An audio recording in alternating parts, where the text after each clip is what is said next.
A customer sent in their Synology DS412 Plus that's having some issues when I plug it in. The blue light is pulsing very faintly. This is not the normal blue blinking light we're supposed to see when the unit is supposed to initialize.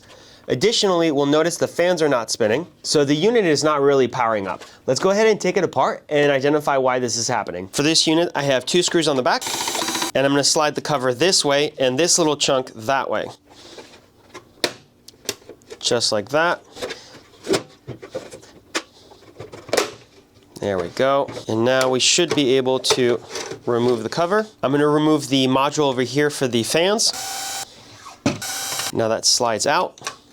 We'll disconnect our fan connectors. Next we have 4 screws on the sides.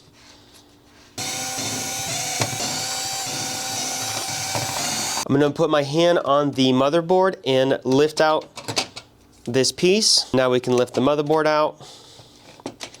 Now typically when we have the blue light blinking endlessly fault, there are 2 parts that can cause that. Number 1 is defective RAM, and number 2 is a defective DOM. However, we're not quite getting the blue blinking light endlessly. It is more of a slow, weird pulse. It wasn't doing the full blink, and our unit wasn't turning on because the fans weren't spinning. So I think we can rule those 2 out as being the faults. And there is one other part that could cause a failure, and that part is going to be this processor chip right here. So here's what we're going to do. We're going to plug in the unit to power again. We'll see that the blue light is blinking very weirdly still. Oh, and you know what? It actually just... Oh, it's going back and forth with blinking correctly and incorrectly. So technically the processor itself isn't the fault, but its connection to the circuit board is. It is connected to the circuit board via a ball grid array, which over time can experience microfractures. What we're going to do to test that theory is both freeze and heat up the processor to create thermal expansion and contraction, and if we are able to get a different symptom from the board, that will confirm that that is our issue. All right, so right now we're still getting that pulsing. That's not the normal light blink. Let's freeze it. And I'm not really getting a difference. It's still pulsing. So freezing didn't do anything. Let's heat it up. Oh, and there we go. Did you see that change? Now it's blinking the way that it should. So we were able to restore functionality by heating the processor up with our hot air. So to me, that confirms that most likely there is indeed a cracked solder joint. To be sure, we're going to let the unit sit for another couple of minutes, wait to see if it actually is able to fully initialize. And if it is, we are going to repair the processor by using our rework machine to reflow and reform those solder bonds. All right, it's been more than 5 minutes and the unit still has not initialized. So what that tells me is that the cracked joints on that processor are probably too severe to resolve with just a little bit of heating and cooling. So let's go ahead and prep our motherboard for an actual proper rework. We're going to disconnect it from power, and we'll need to remove the back plate.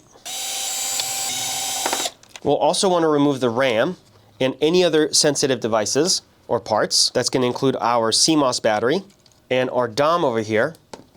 For the DOM, we're going to pinch the plastic pin here, holding it down, and push it through. We can wiggle it off from the top. We're also going to want to remove the heatsink, otherwise we might melt the plastic pins holding it down.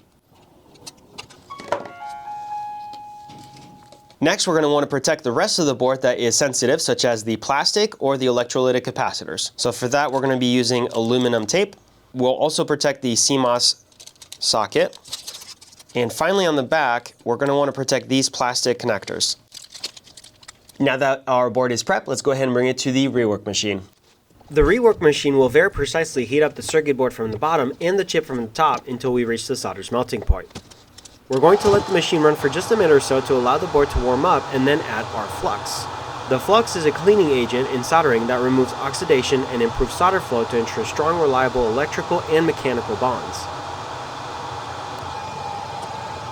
We are going to prod the chip to confirm all solder below the chip has reached its flow state,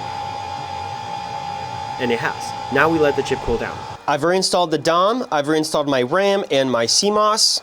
Let's go ahead and power on the board. Okay, and it does look like our blue light is blinking correctly. And of course I did not heat or cool the board. So let's do this. Let's remove power. And I want to reinstall the heatsink on the main processor, but the thermal paste is very crusty and hardened, so it's not going to have good thermal dissipation, and I don't want to risk possibly damaging our processor.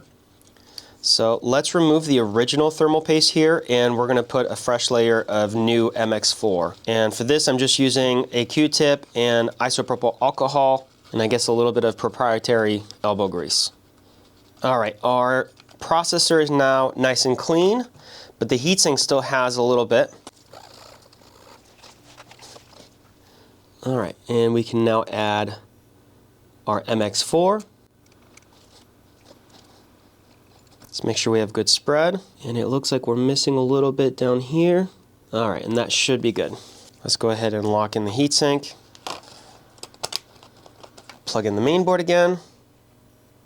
Okay, and we'll wait a few minutes. Okay, and we just missed it. It's been about a minute and a half, and our blue light is no longer blinking, and our status light is finally on.